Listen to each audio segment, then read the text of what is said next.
We have a lot to talk about in today's news. August 19th is a big date, one you should mark in your calendar because it's when we'll see Midnight's full reveal. We've also got this new art, it even hints at how the expansion will kick off, but first, you can actually grab a 115% XP buff before August 12th. So in short, there's a hell of a lot to cover in today's news. With that said, let's begin. So in just a fortnight, we'll be in Koresh, we'll be putting an end to Dementius once and for all, and that'll be it. Problem solved. The void threat to Koresh and Azeroth will be eliminated.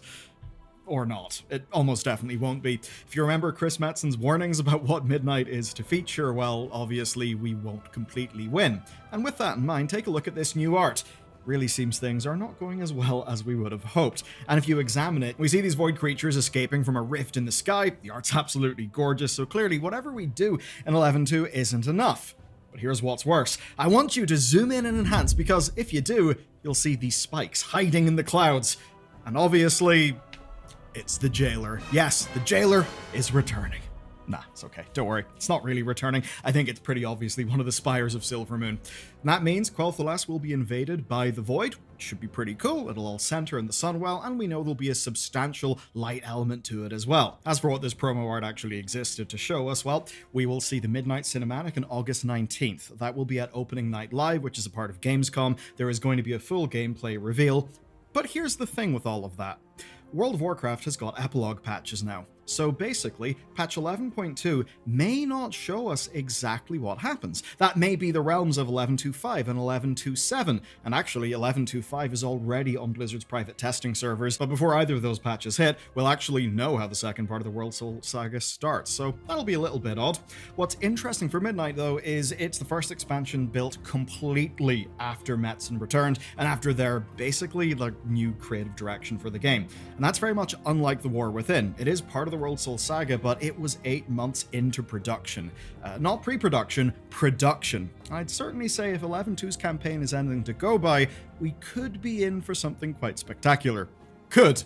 Definitely don't make a pre-order based on those vibes. But before Midnight comes out, we'll have Legion Remix. And there's a little bit of bad news for those of you who missed Legion. The Mage Tower artifact appearances will not be available. According to Blizzard, they basically belong alongside seasonal PvP sets. Blizzard say they're the most prestigious and historic accomplishments, and that means that they're rewards that should be preserved in a historical context. So, agree or not, at least we know the reasoning behind their decision, and it's certainly good to know early. But here's a look at what you can actually get. Basically, everything else. And that includes some items that you cannot get right now. As an example, this ahead of the curve mount, the Violet Spellwing. It's pretty neat. Also, the Mythic gear from Trial of Valor's No Death achievement, and the pre-launch Invasion gear. Plus, there'll also be a heap of new rewards. And overall, we've learned there'll be more rewards than in MoP Remix, which is pretty cool. And that means both new items and also recolors of Legion gear. Now, here's an interesting question. If they're offering the Mythic Chosen Dead ensembles, then what about the Chosen title? Is that going to be available, say, through a feat of strength? Because if it is available, and if Legion Remix leaves us anywhere near as powerful as MoP Remix did, well, you certainly will be able to get it. And honestly, I'm almost more excited about Legion Remix than the Midnight trailer. It just seems to me that Legion's game loop fits that type of event way more. But speaking of things to look forward to, we've got some new and very unexpected news about Classic Plus. Imagine a version of Wrath released today, one that doesn't make old content irrelevant, where you can go and tackle Ragnaros and MC and Illidan and Black Temple and do all of that at level 80. Sounds pretty cool, right? And the good news is, if you're watching from China, that's something you're going to get. So what they've done is made a exclusive server. It's called Titan Reforged. Basically, they didn't get Season 2 Discovery over there, so instead of that, NetEase have cooked up basically a version of Wrath with time walking baked into it. It's kind of neat, and Classic is becoming a testing ground for some new Classic styles as well. But here's the good news for us over in the West. The Chinese news post says more Classic Plus content is in development. Yes, it actually says that. And it even says we'll get it all at the same time. And honestly, I think this is absolutely incredible news. There's one major reason for that, and we'll do a full video on it, but I'll kind of just present this simply. China is now a huge slice of World of Warcraft's market now that the game is available there again, you know, after the whole NetEase kerfuffle with Activision. Now, I bring that up because it means there's a good chance that this sort of China-specific Season of Discovery Classic Plus follow-up thing will probably make more money, or at least a shitload of money, maybe even more than Season of Discovery. What would that mean? Well, that would probably mean more development resources and more shared development as well. Perhaps there's stuff that's been cooked up here for this NetEase thing that could make it over to a Classic Plus that we could eventually play one day. So hopefully we'll find out soon, but for now, let's focus on a few things that you can currently do in the game. Winds of Mysterious Fortune is back, and it runs until the new season begins on August 12th, and that basically means you've got a few weeks to level with an extra 20% baseline XP or 30% with the potion drop. But of course, well, if you want more, the good news is it overlaps with Turbulent Time Waste, so you can do some time walking dungeons for a bonus 60%. Add to that the 25% Warband bonus for having 5 max level alts, and you get 85%. Flick on War Mode, and that'll be 95% for your world leveling. Add in Darkmoon Fair, which will be there in early August, for another 10%, and that brings you to 105%. And for characters doing under level 49 content, pop on a draft of 10 lands that's available from Battle for Azeroth content, and you'll get another 10%, for a total of 115%, which is honestly kind of wild stuff. And it is a fairly good time to just do alts, because having lots of strong alts means you can maximize the Collector's Bounty event. And if you're already drowning in alts and you don't need the XP, then cool, but remember, the Winds of Mysterious Fortune triples Dragonflight rep gains, and it also doubles the War Within ones, but with a difference, because now that includes Flames Radiance and Undermine.